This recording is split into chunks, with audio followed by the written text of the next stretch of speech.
Assalamualaikum warahmatullahi wabarakatuh. Halo sahabat cerita horor story, dimanapun Anda berada, masih bersama kami di cerita horor story. Sebelum cerita kita mulai, alangkah baiknya tekan tombol like, share, subscribe, dan komen. Oke?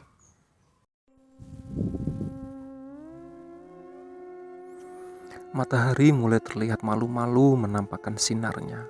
Para petani nampak ragu untuk mengayunkan kakinya ke sawah. Rumor tentang penampakan pocong dengan wajah yang sangat mengerikan itu membuat orang enggan untuk beranjak dari rumahnya. Seolah mereka takut meski sinar matahari menemani, bukan malam yang minim cahayanya. Hanya karena terdesak himpitan ekonomi, beberapa warga terpaksa keluar rumah. Mereka berjalan berkelompok untuk menghindari sosok pocong yang meresahkan. Siapa tahu ia tiba-tiba muncul kan? Begitupun Hamdan yang menjadi pembawa berita pocong. Ia pun akhirnya mau tak mau ikut pergi ke sawah karena begitu khawatir dengan Tejo yang semalam tiba-tiba menghilang. Juga Dono dan Pak Dirja yang bertingkah saat mereka kabur dari sosok pocong berwajah gosong. Hamdan memberanikan diri berjalan di depan. Hanya dia dari 4 orang tadi malam yang berani untuk mencari teman-temannya yang hilang.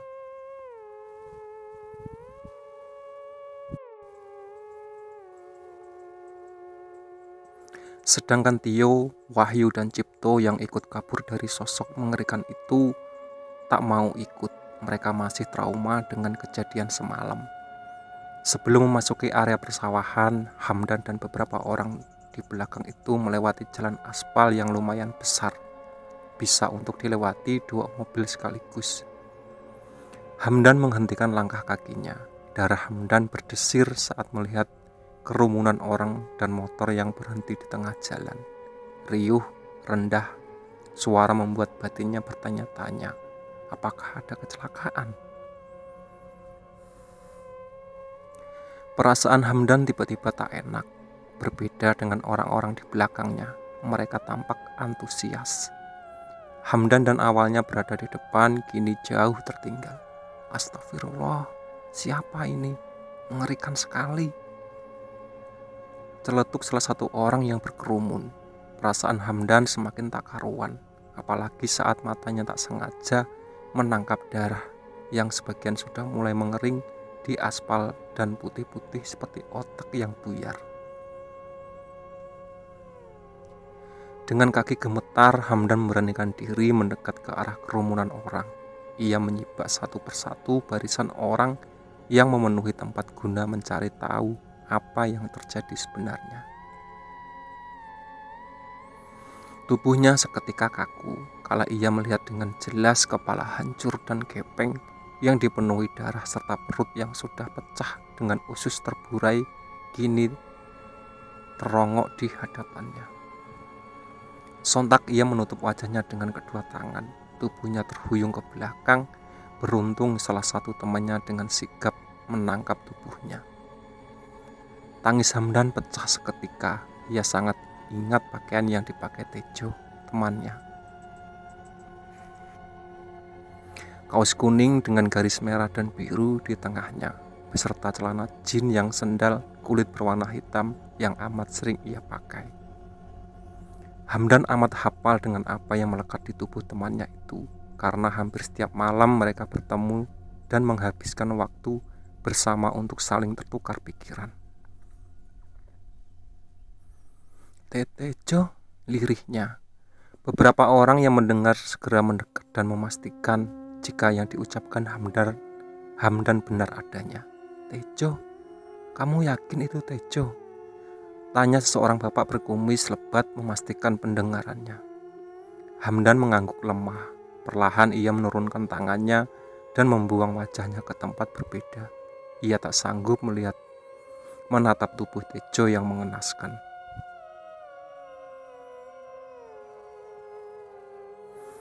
Sedang beberapa orang yang ada di tempat berinisiatif untuk mengambil daun pisang yang ada di pinggir jalan dan menutup tubuh tak bernyawa itu dengan daun yang sudah mereka tebas. Hamdan dibawa ke arah pinggir jalan karena ia tampak begitu lemas. Mereka menunggu polisi datang untuk mengusut kejadian sebelum membawa mayat dari jalan. Sedangkan beberapa orang yang tadi mengikuti Hamdan.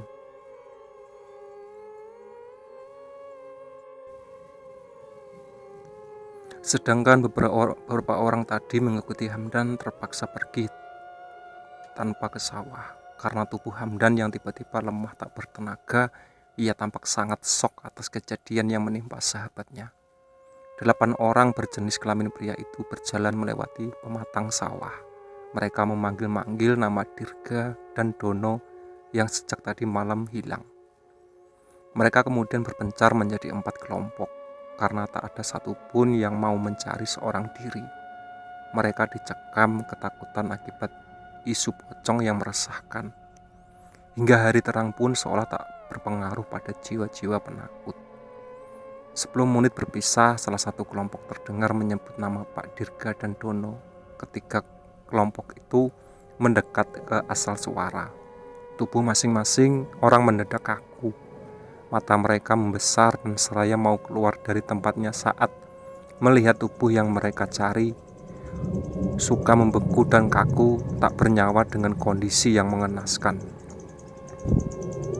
Mata kedua orang itu melotot dan kulit mereka pucat, mengkerut seperti kehabisan darah.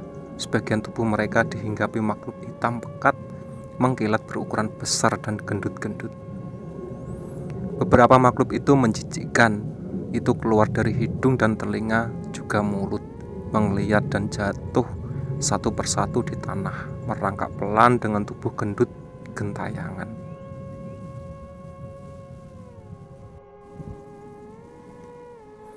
Memutar tubuh dan lari tunggang lalang karena ketakutan yang teramat sok.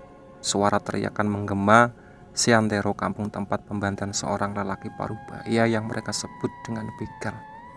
Rumah Pak RT yang memang sudah ramai karena proses pengusutan tersangka pembantaian seketika menjadi hiruk pikuk.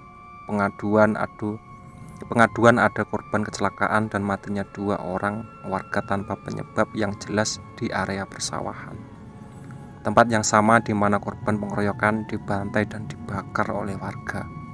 Warga bertambah resah, sebagian ada yang ketakutan karena menjadi tersangka dan sebagian takut menjadi korban balas dendam serta teror pocong yang meresahkan.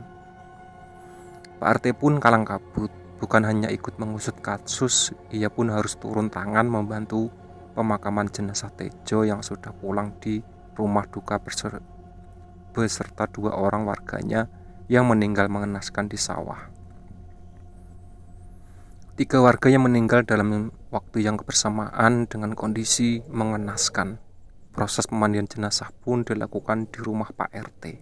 Itu semua pun disetujui warga dan juga keluarga korban dengan maksud untuk memudahkan pemakaman. Banyak warga yang muntah-muntah dan memilih melipir dari mayat karena tak tahan melihat kondisi yang hancur dan juga binatang menggelikan yang masih keluar dari lubang hidung dan juga telinga. Atas inisiatif salah satu orang, sebelum dimandikan, mayat 2 orang yang dipenuhi lintah disiram air yang sudah dicampur garam dan tembakau.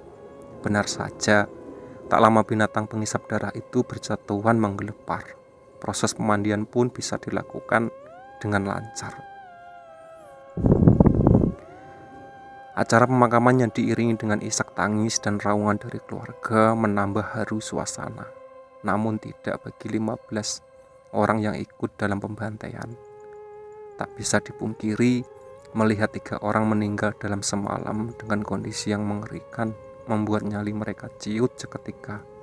Rasa sesal kini menyelupi ke dalam jiwa. Jika saja waktu bisa diulang, mereka mungkin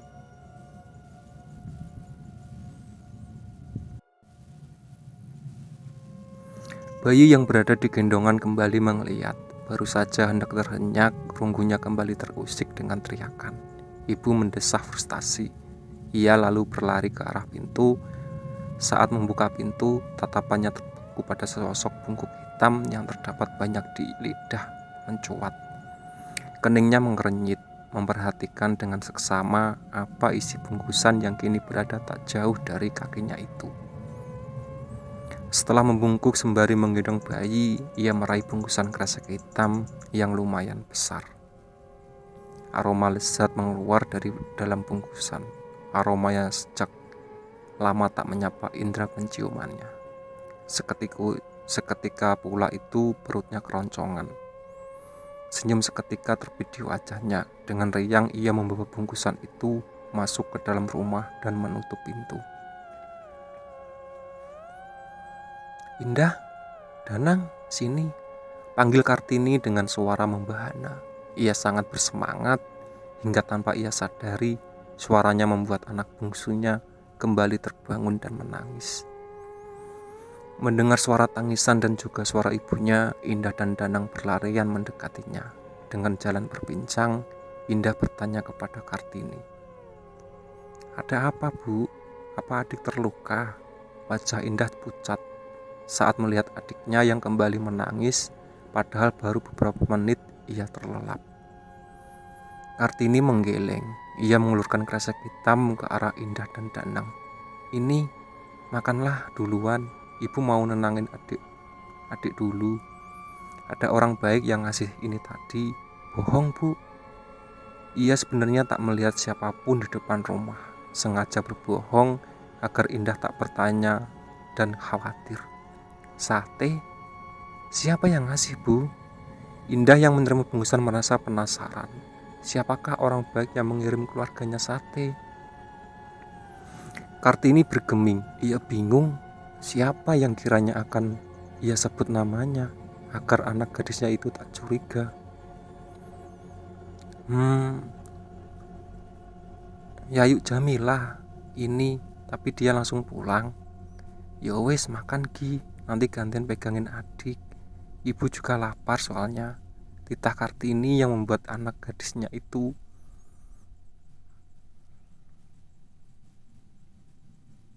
langsung mengangguk dengan senyum terulas wajahnya.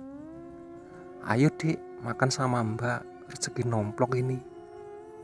Indah merangkul adiknya. Danang yang dari tadi hanya mematung tanpa suara.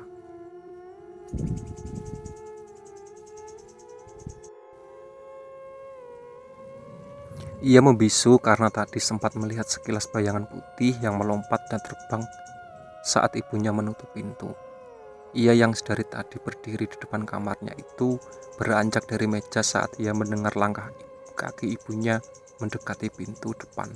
"Danang," panggil Indah saat melihat adiknya yang mematung sembari menatap lurus ke arah pintu yang sudah ditutup rapat.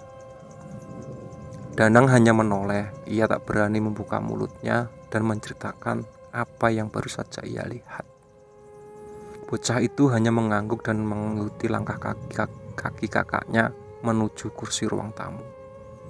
Indah dengan bersemangat mengambil piring dan air mineral sisa acara pengajian untuk bapaknya. Ia menyiapkan dan membuka bungkus sate yang berjumlah 30 buah.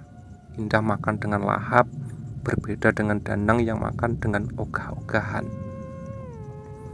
Begitu selesai makan, Indah menggendong adik kecilnya dan bergantian Kartini yang menikmati satenya. Keluarga kecil itu perlahan melupakan resah yang sempat menghampiri perasaannya, berganti dengan sukacita karena bisa menikmati seporsi sate ayam yang sangat nikmat.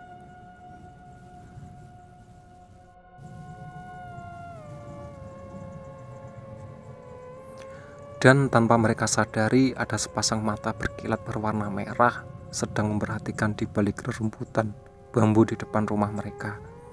Sepasang mata merah milik Mulyono, keluarga rumah tangga yang mati mengenaskan dan kini jadi arwah gentayangan dengan ikat kepala juga kafan putih yang membalut tubuh gosongnya. Asap tipis membawa aroma sate menyeruak di sekitar kedai sate Madura Pak Kasim. Lelaki parubaya itu dengan perasaan gusar mengipas-ngipas sate yang berada di atas bara yang memerah.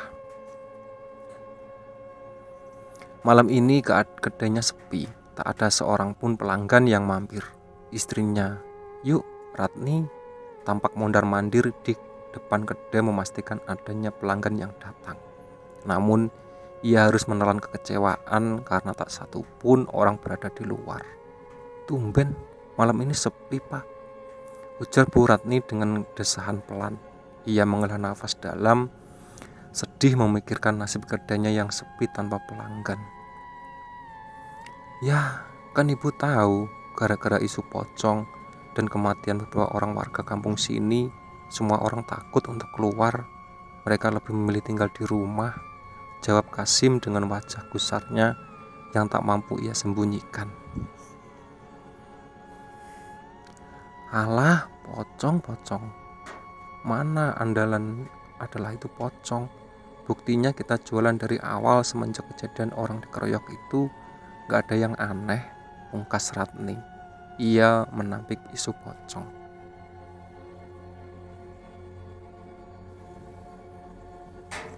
"Itu karena memang tak pernah melihat keanehan di kampung itu. Angin tiba-tiba berhembus kencang, membawa awan gelap dan menutupi rembulan yang bersinar terang malam itu. Udara dingin menusuk kulit, membuat bulu roma Ratni berdiri. Tiba-tiba ia merinding. Wanita yang kulitnya mulai keriput itu menyentuh punduknya yang meremang. Tetes-tetes air mulai jatuh satu persatu, gerimis hadir di antara angin kencang yang berhembus menabrak tubuh dua orang itu yang saling berpandangan. Pak, kok tiba-tiba cuaca berubah? Padahal tadi cuaca cerah." Kening Kasim berkerut mendengar penuturan istrinya yang mendekap tubuhnya sendiri dengan kedua tangannya. Belum sempat Kasim menjawab, pasangan suami istri itu dikagetkan dengan suara lelaki yang terdengar parah di balik kaca gerobak satenya. "Satenya masih ada, Bang."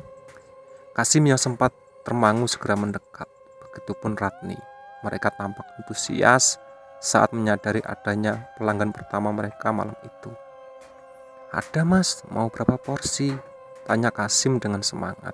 "3 porsi saja, Bang," jawabnya. Tanpa menaruh curiga, Kasim segera membakar sate yang dipinta. Begitupun Ratni. Istrinya segera menyiapkan bahan pendamping seperti acar, cabai, dan memotong lontong. Setelah selesai, Kasim menyerahkan bungkusan sate ke ia masukkan ke dalam kresek hitam. Dengan senyum sumringah, Kasim menatap si pembeli yang berwajah pucat tanpa ekspresi.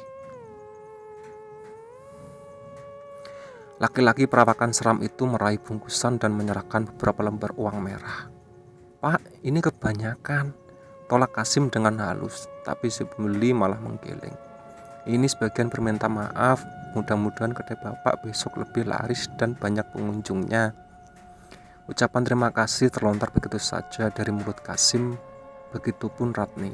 Pasangan suami istri itu terlihat bahagia hingga tak sadar karena asiknya berbincang. Ratni lupa mengucap terima kasih untuk kedua kalinya. "Terima kasih, Pak."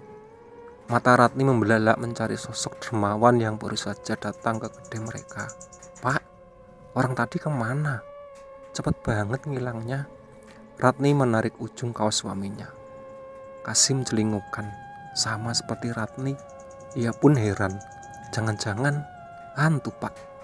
Wajah Ratni berubah pias. Tanpa aba-aba, Kasim menarik laci ke tempat uang yang ia dapat dari orang tadi. Dan ternyata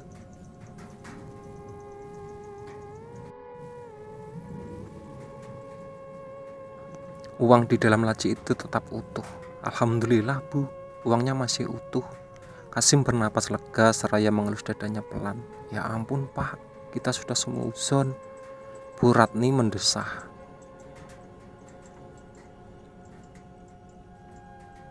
Mereka kembali menuju pembeli sementara sosok putih pucat sebagian wajah kosong itu melesat terbang menuju rumahnya. Semenjak kematian 3 orang warga kampung di mana Mulyono terbantai mendadak sepi jika malam menjelang. Tak ada seorang pun warga yang berani keluar rumah. Kampung itu mendadak jadi kampung mati. Sepi, tak ada sedikit pun kegiatan orang-orang di luar. Mereka dicekam ketakutan karena sosok pocong yang terlihat berseliweran di sembarang tempat. Di sebagian rumah pun mengalami hal di luar nalar. Uang yang mereka simpan mendadak. Awalnya Handoyo menolak keras. Ia sesungguhnya amat takut karena ia merasa turut andil dalam pengeroyokan begal tempo hari. Berbeda dengan Andri yang saat itu masih bekerja di luar kota dan tak tahu kejadian. Informasi pun ia dapat saat ia sampai di rumah karena kontrakannya usai.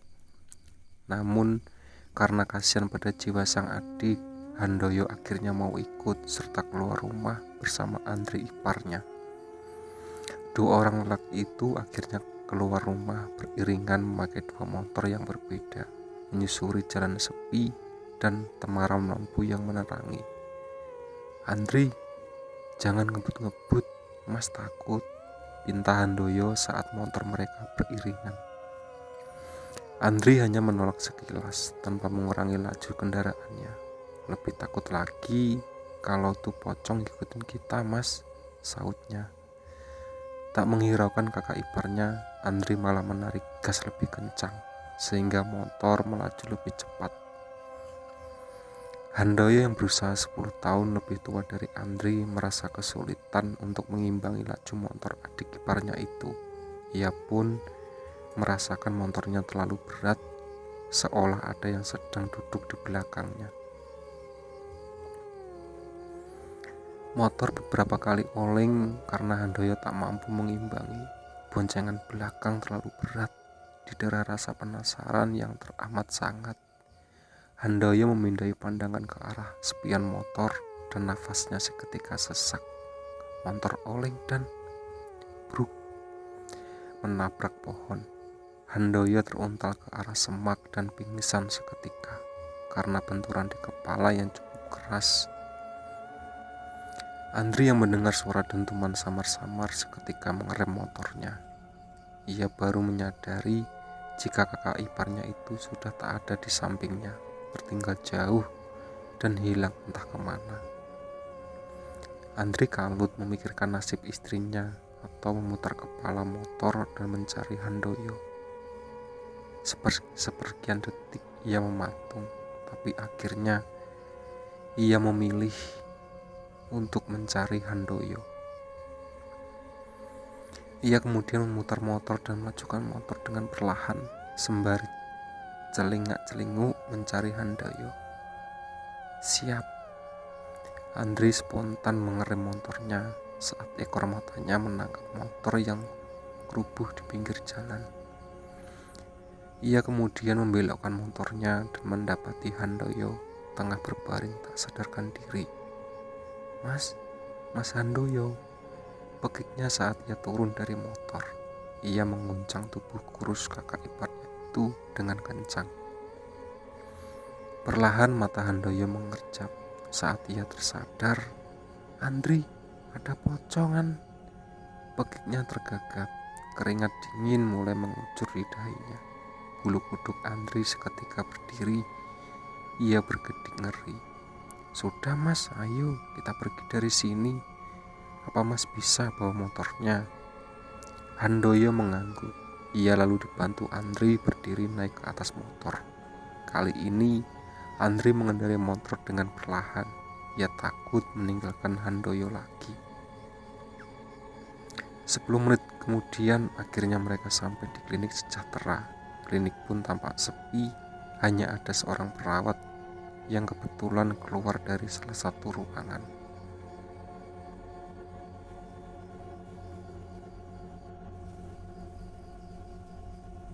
"Suster, apa Bu Bidan ada? Istri saya mau melahirkan," ujar Andri dengan nafas tersengal-sengal. Suster itu terdiam, memandangi dari ujung rambut sampai ujung kaki. "Sus, tolong sus, istri saya sedang kesakitan." Andri menekan suara kesal, memperhatikan suster yang seolah cuek padanya. "Bapak manusia kan?" "Apa?" Andri semakin kesal mendengar pertanyaan dari suster di hadapannya itu. "Suster jangan main-main, jelas saya manusia. Sekarang mana Bu Bidan? Istri saya sedang bertaruh nyawa di rumah. Saya butuh Bu Bidan untuk menyelamatkannya." Wajah Andri semakin gusar. Ia mengusap wajahnya kasar. "Bu Suster segera minta maaf. dan memutar tubuhnya untuk memanggil Bu Bidan. Bu Bidan, Dewi keluar dengan wajah takutnya, memperhatikan lebih intens tamu yang baru saja datang. Kalian ini? Ia melihat arah kaki dan bernapas lega karena dua kaki orang itu nampak di tanah. Tolong Bu, istri saya mau melahirkan. Mohon Andri. Bu Bidan menganggukkan pelan. Baik Pak, tapi saya bawa mobil sendiri. Andri mengangguk setuju, tapi Handoyo malah mendekat ke arah Bu Bidan. Saya menumpang Bu, besok pagi saya ambil motor, ucapnya dengan suara gemetar. Kening Bu Bidan mengernyit heran. Tadi, sewaktu kesini Mas Handoyo diganggu pocong Bu. Jika Ibu mengizinkan, kami mohon diberi tumpangan untuk pulang besok. Kami mari ambil motor. Bu Bidan menghela nafas. Apa ini bentuk modus begal terbaru, batinnya. Bu, kalau Ibu tak percaya sama saya, ini KTP saya. Andri menyerahkan KTP-nya pada Bu Bidan. Akhirnya Bu Bidan mengangguk setuju. Ia memanggil supirnya dan menyuruh salah satu suster untuk ikut. Setelah semua siap, Bu Bidan dan keempat orang itu naik mobil. Mobil melaju dengan kecepatan sedang menuju rumah Andri yang memakan waktu sekitar 15 menit perjalanan. Suasana masih sama, sepi dan mencekam. Semua orang di dalam mobil merasakan hal yang sama, was-was dan cemas. Apalagi saat mobil melewati jalan berlubang dan penuh dengan kerikil, mobil terpaksa berjalan lambat. Di tengah suasana sepi yang terdengar hanyalah suara deru mobil dan di antara rindangnya pohon-pohon di tepi jalan juga semak. Tiba-tiba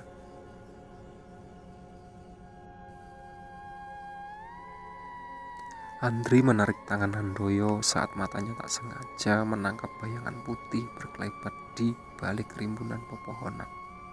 Mulutnya komat kamit mengucap doa, berharap agar ia selamat sampai rumah. Beruntung mereka sampai di rumah dengan selamat tanpa kurang satupun. Tergopoh-gopoh menyuruh Bu Bidan masuk. Dari luar sudah terdengar suara teriakan meringis menahan sakit. Bu Bidan bergegas masuk dan menemui istri Andri yang memang sudah menahan sakitnya dari tadi. Sedang Handoyo dan istrinya menunggu di ruang tamu. Ia tak henti menatap ke arah rumpunan bambu yang ada di seberang rumah adiknya.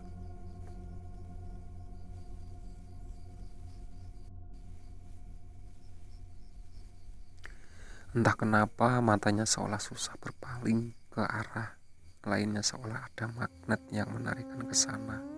Pak, Ibu mau BAB, anterin ke WC di kolam lele belakang Pak, pinta istrinya setengah memohon.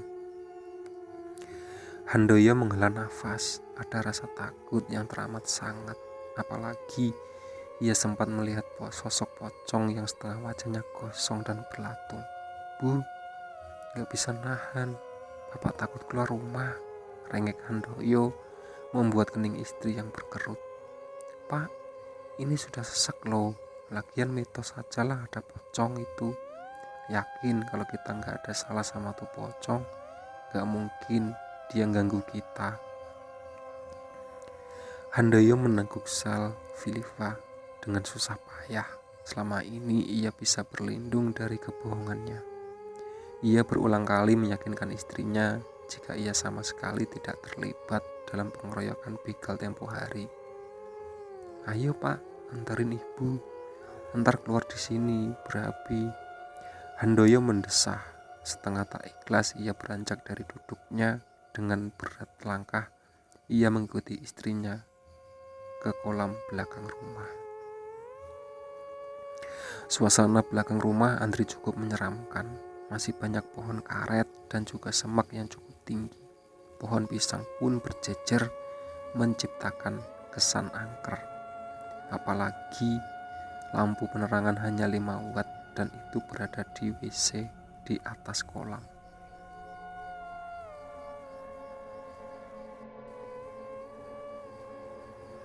Takut, takut. Handoyo mengejari langkah istrinya. Pak, tunggu di sini. Ibu masuk dulu. Titah istrinya saat mereka sampai di depan pintu WC. Handoyo mengangguk pelan. Jangan lama-lama, Bu, pesannya. Ada rasa was-was dari nada bicaranya. Saat istrinya di dalam, Handoyo mulai resah. Angin mulai berhembus cukup kencang, menimbulkan suara gemerisik daun yang bertumburan. Kepalanya mulai bergerak ke kiri dan ke kanan, celingukan seperti mencari sesuatu. Srek, srek. Handoyo terkesiap saat rungunya mendengar suara langkah kaki orang. Matanya mulai menyusuri setiap tempat, tapi tak ada tanda-tanda orang mendekat. Perasaannya semakin tak karuan. Ia mendekat tubuhnya sendiri dengan kedua tangannya. Dingin yang menusuk membuat tubuhnya menggigil. Seketika pikirannya melayang ke tragedi berdarah yang terjadi beberapa hari yang lalu. Ia ikut menendang paha begal yang sudah memohon ampun sebanyak 3 kali. Sesal kian terasa. Andai saja malam itu ia terbawa emosi dan ikut-ikutan, mungkin ia tak akan merasakan ketakutan dan teror yang menghantui dirinya setiap hari.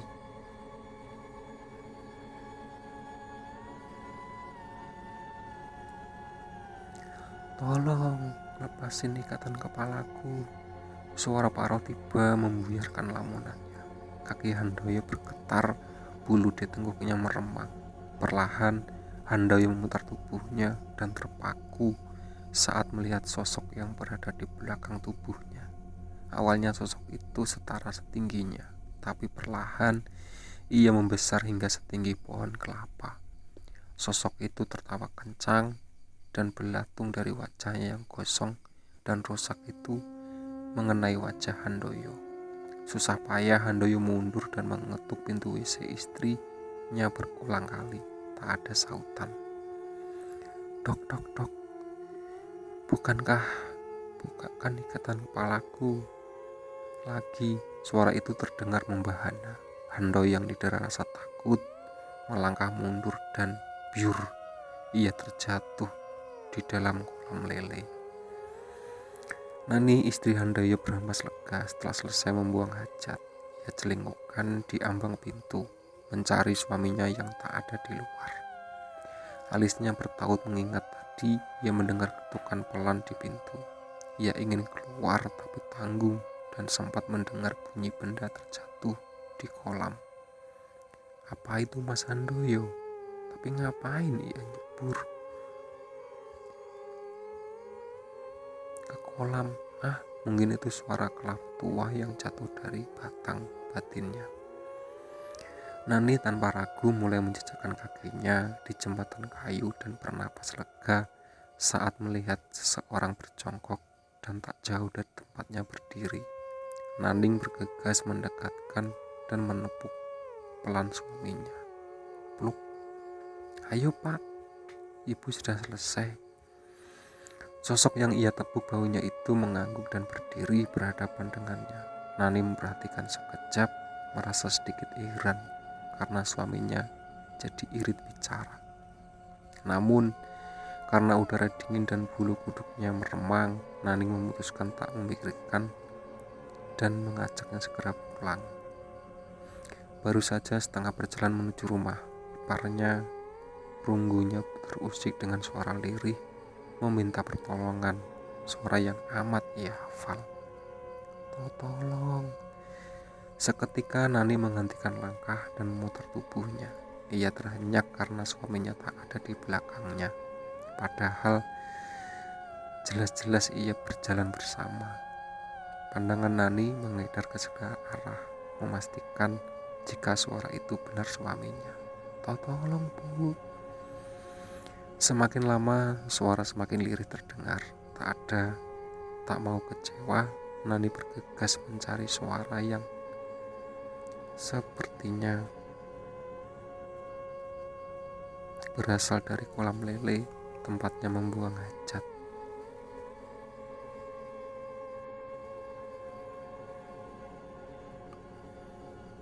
Terseok-seok karena jalanan setapak yang licin, jalanan tanah bercampur lumpur liar yang hanya bisa dilewati dengan berjalan kaki. "Papa, Papa di mana?" teriaknya saat sudah berada di sekitar kolam. "Di sini, Bu," panggilnya. Nani menurunkan pandangannya dan melihat sebuah tangan melambai padanya.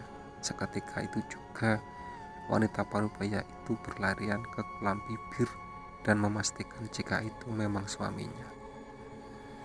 Kelopak matanya melebar saat melihat Handoyo. Suaminya sudah basah kuyup di pinggir kolam dengan tubuh menggigil kedinginan. "Bapak ngapain di sini? Bukannya tadi kita sudah hampir sampai rumah. Kenapa dengan cepat bisa ada di sini?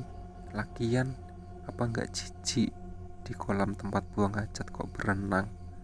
Malam-malam lagi, kayak nggak ada kerjaan. Aneh," ceracau Nani tanpa henti. "Sudah, Bu, nanti Bapak jelaskan. Sekarang tolong Bapak keluar dari sini. Bapak kedinginan." Tita Handoyo memotong ucapan istri sembari menahan dingin yang menusuk tubuhnya. Nani terdiam dan segera menurut perintah suaminya, meski dalam batinnya penuh dengan pertanyaan. Ia mengulurkan tangannya dan meraih tangan Handoyo yang serupa seperti batu es saking dinginnya. 1, 2, 3.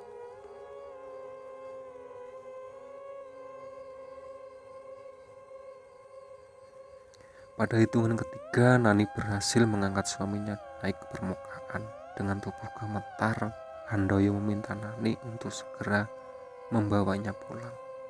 "Ibu jangan banyak tanya dulu. Sekarang secepatnya kita harus sampai rumah." Dengan tubuh yang gemetar karena basah dan angin yang berhembus cukup kencang, Handoyo menarik tangan istrinya dan berjalan tergesa-gesa. Nani mengikuti langkah cepat suaminya tanpa banyak bertanya, dan saat mereka sampai,